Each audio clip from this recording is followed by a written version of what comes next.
Hello बच्चों, चलिए प्रश्न को पढ़ते हैं और समझते हैं। यदि y बराबर e की घातांक nx, तब सिद्ध कीजिए कि yn बराबर n की घात n e की घातांक nx होगा।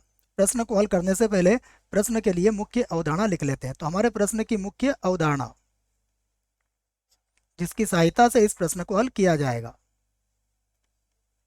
मुख्य अवधारणा में हम सूत्र लिखेंगे अवकलन का।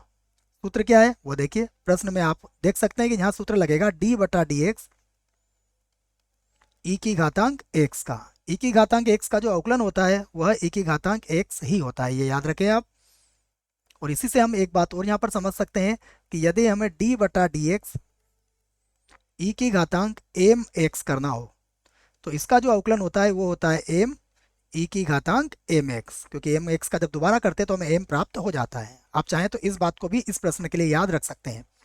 आइए प्रश्न को लिखते हैं। हमें क्या दिया है प्रश्न में? हमें दिया हुआ है y बराबर ई की घातांक एन एक्स। अब हम इसका x के सापेक्ष अवकलन करते हैं, तो इस बात को लिख देते हैं। x के सापेक्ष अवकलन करने पर,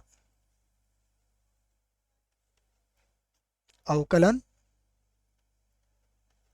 करने पर, यह हमने x के सापेक्ष इसका अवकलन कर रहे हैं, तो यह बन जाएगा y1। याद रखें आप, यदि x के सापेक्ष अवकलन किया जाएगा तो मैं इस बात को भी समझा देता हूं आपको कि y1 से हमारा तात्पर्य है dy बटा dx से है। और यदि y2 होगा, अर्थात हम उसको दूसरी बार अवकलन कर रहे हैं, तो इसका अर्थ होगा d2y बटा dx का वर्ग। तो यह बात आप याद रखें। ऐसे y3 होगा तो अब तीसरी बार उसका अवकलज ज्ञात करेंगे। तो y को मैंने y1 लिख लिया, बराबर ये होगा d बटा dx और e की घातांक हो जाएगा nx। तो y1 बराबर, देखो e की घातांक nx का तो e की घातांक nx ही होगा।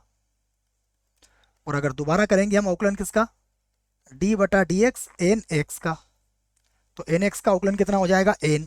तो मैं y1 बराबर लिख सकता हूँ, y1 बराबर हो जाएगा n और e की घातांक एन एक्स। इसको हम समीकरण 1 बना लेते हैं। अब इसका पुनः अवकलन करते हैं। देखिए, तो मैं इसी बात को लिख देता हूँ, पुनः पुनः x के सापेक्ष अवकलन करने पर, अवकलन करने पर अगर हम x के सापेक्ष अवकलन करेंगे तो y1 की जगह कितना आ जाएगा, y2 आ जाएगा। तो यहाँ पर तो लिख दूंगा मैं y2, और ये होगा d बटा डी एक्स एन ई की घातांक एन एक्स। इस d को बच्चों में एक बार और लिख लेता हूँ, ये थोड़ा समझ में नहीं आएगा आपके। d बटा डी एक्स है। अब फिर से लिखेंगे हम y2।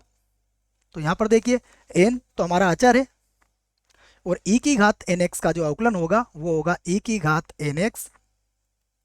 और फिर से जब nx का अवकलन करेंगे तो कितना आ जाएगा, n आ जाएगा।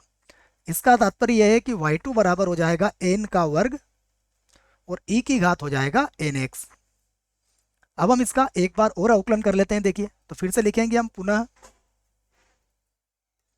x के सापेक्ष सापेक्ष अवकलन करने पर, अवकलन करने पर, और इसे हम समीकरण 2 बना लेंगे क्योंकि ये y2 है।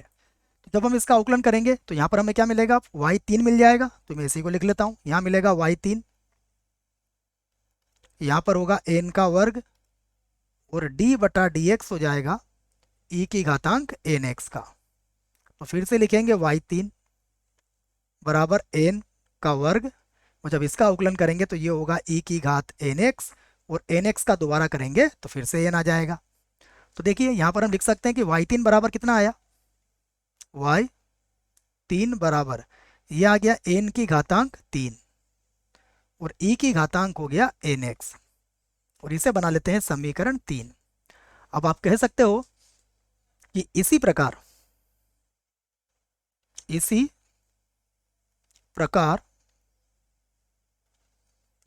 n बार